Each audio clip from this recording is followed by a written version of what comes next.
Hey, what's up guys, I'm Kaito and welcome back to a new video. Today I'll show you what you can do every day to get better at art. I prepared two paintings where I will demonstrate my thought process and everything important you need to do. Without further ado, let's get drawing. The one thing that made me go from this to that were photo studies. The idea is pretty simple. You search up a photo and then, well, you study it. Okay, there's a bit more to it than just that. Step 1. Find a reference. Not all references are the same. There are good ones, bad ones, and really bad ones. You need the good ones, obviously.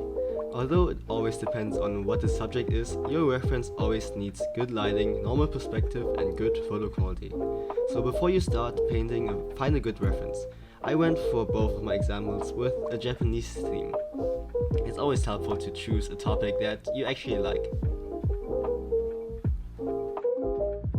Step 2. Sketching and blocking in. Here you can see me sketching the cute little girl with her cat.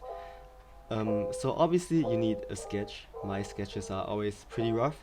As long as the proportions are somewhat right, that's more than enough for me. You might want to be more accurate and more clean than me, but that's up to your preference. When sketching, make sure all the angles from one object to another are correct. The whole point of photo studies is to improve your observational skills. Jesus. After that, you give all your subject a base color.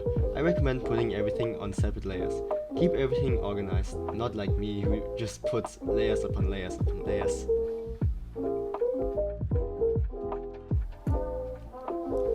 Alright, step 3. Lighting. This is definitely the most important step, so pay attention.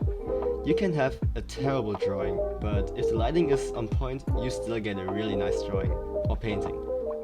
I will make a separate video on how to paint light, but to make it short, you have to think about the direction of the light, so where it's coming from, how it affects your subject, which side gets the most light, and depending if you have warm or cool light, make the shadow the opposite of that.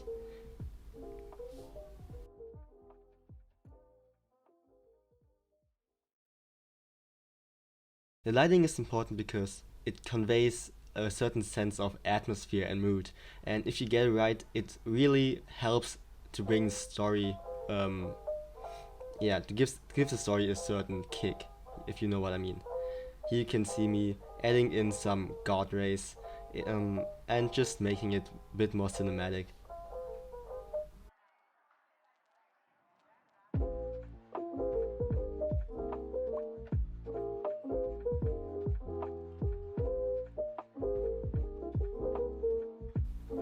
Here are some extra tips for beginners.